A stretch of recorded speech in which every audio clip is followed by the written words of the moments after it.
Today we're going to talk about a Canadian cannabis company called Tilray. And this slide says Tilray's biggest problem. Well, all cannabis stocks have been having a problem lately, and mainly that's the decline of market cap and share price. So here you can see the 8 largest cannabis stocks in Canada and the United States. On the left there, you see the multi-state operator Curaleaf and other multi-state operators here, Green Thumb Industries, Trulieve. And you have Tilray, which is a firm that mainly operates in Canada. Now, you may think that Tilray's biggest problem is the drop in share price, and that's certainly been problematic for the firm. From the peak in 2018 of around $146 a share down to $3.36 a share has been a loss of about 98%. And because a lot of retail investors got involved in cannabis around 2018, 2019, there are certainly some bag holders out there holding shares of this firm. Now, one problem that Tilray has more recently is that their revenue growth appears to have stalled. Now, they merged with a company called Aphria in Canada, and that's why Tilray has managed to achieve the size they are today. But what we were quite surprised to find out is just how little, relatively speaking, of their operations is actually involved in cannabis. Now, this is taken from their last quarterly report. And what's nice here is that they provide you a breakdown of these 4 major revenue segments. You can see the largest there is distribution, and they don't quite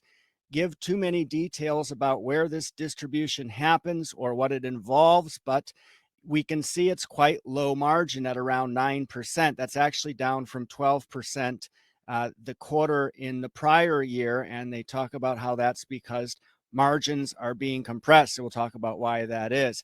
Other segments here, wellness, that's a company called Manitoba Harvest. And you can see here some of their overpriced supplements that involve hemp, which is loosely related to the cannabis theme, but certainly these two items wouldn't be correlated. So the legalization of cannabis isn't going to affect hemp health food products, which have been around for quite a while. Then there's alcohol.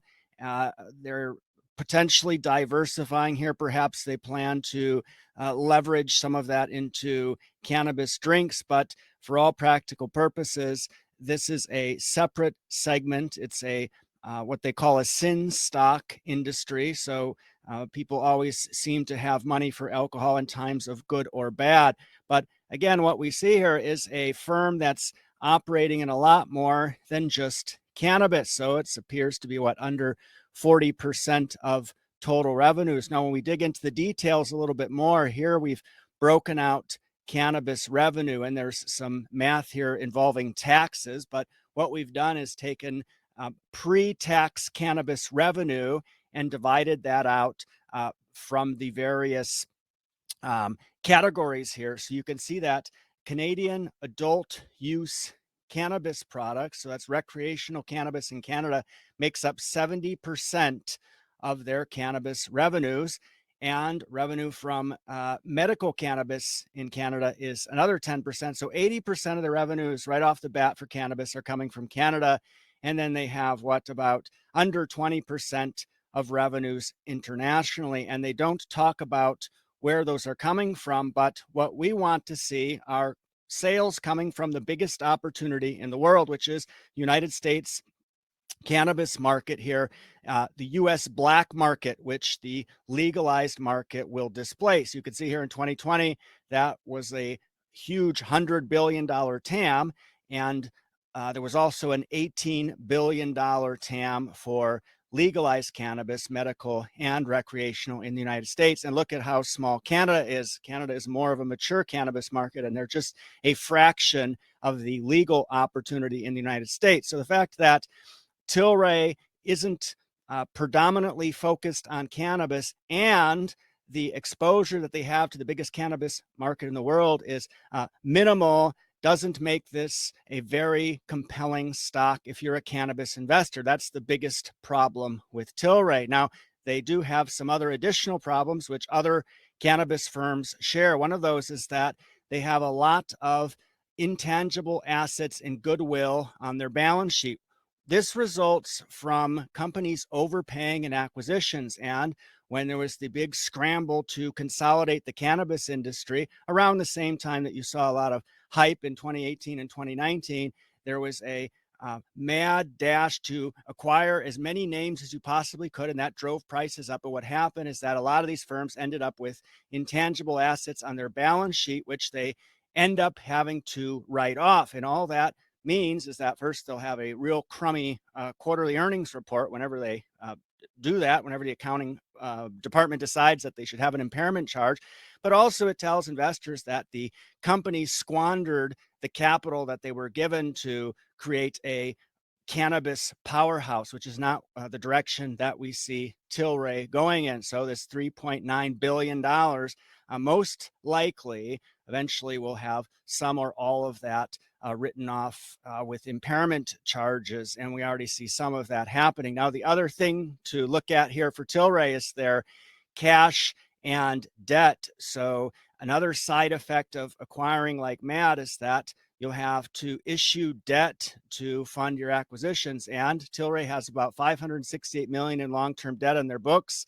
That's offset by about $490 million in cash. So they have net debt there on their balance sheet that they're going to have to be concerned with. Now, their cash flow from operations, that's the amount of cash they burned through last quarter, came in at around $46 million. So potentially they could last another 10 quarters without having to raise money. However, raising capital at their current depressed share prices means that shareholders are being diluted more than you would expect. And what you can see on their books is that they're indeed raising money through equity financing. Here you can see between May of 2021 and May of 2022, how they issued a whole bunch of shares for a number of different things. Acquisitions, okay, fine. The Breckenridge is actually their alcohol acquisition. And that equity financing bit, you can also see here on the right where we've noted this in their filings. It says that from time to time that these two brokers will be selling up to $400 million worth of shares of Tilray at the market equity offering program for a commission. So the company continues to raise money by selling shares to the market at very cheap prices. That serves to push the price of this company down even further. However, shares could certainly fall a lot more than where they're at today. So here you can see valuations that we've calculated. This is our simple valuation ratio for the 8 cannabis companies that were in that chart earlier. Now, Cronos Group is an outlier, and we haven't dug into why that is. A cursory look shows that they had an investment from Altria, an $80 billion tobacco company, and that may have instilled lots of confidence in that firm for investors. You also see them dabbling with Ginkgo on some bits and pieces there. So they have a larger than normal simple valuation ratio. If we exclude that and take the average of the group, it's 2.3.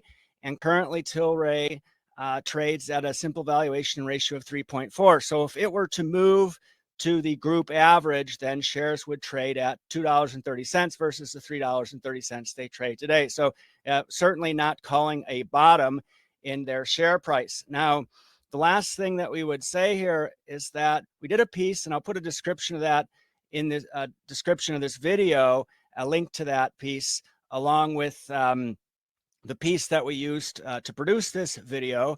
And we talk about how weed stocks may not prove to be as resilient as other sin stocks in a bear market. And the reason for that is there are a lot of high margin products in dispensaries right now that consumers are more than willing to try. But when their purse strings tighten, when a recession hits, they will start spending less because there's always cheaper weed to be bought. So that will put pressure on margins. And if you read Tilray's latest quarterly report, their 10Q, you can see them specifically talking about how margins are being squeezed. So watch for falling same-store sales, gross margin compression, which we're seeing.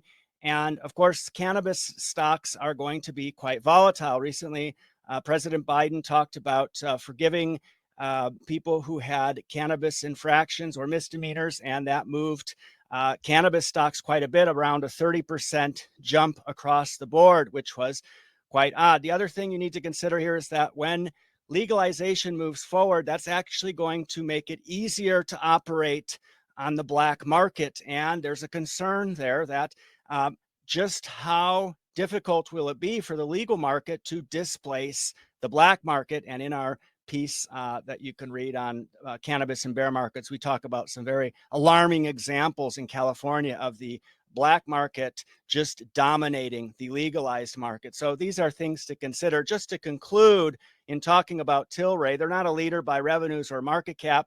We like to invest in leaders. They're certainly not a pure play on cannabis. And again, that's probably the biggest reason to avoid the stock. If you're looking to invest in cannabis, then do so. Don't fiddle around with a stock that appears to be more like a conglomerate. And of course, they have a lot of that excessive goodwill, and they're issuing more shares, which will further dilute shareholders. So this is a stock that we would avoid. Please put your comments in the comment section. Make sure to subscribe to our channel. And thanks so much for taking the time to watch this.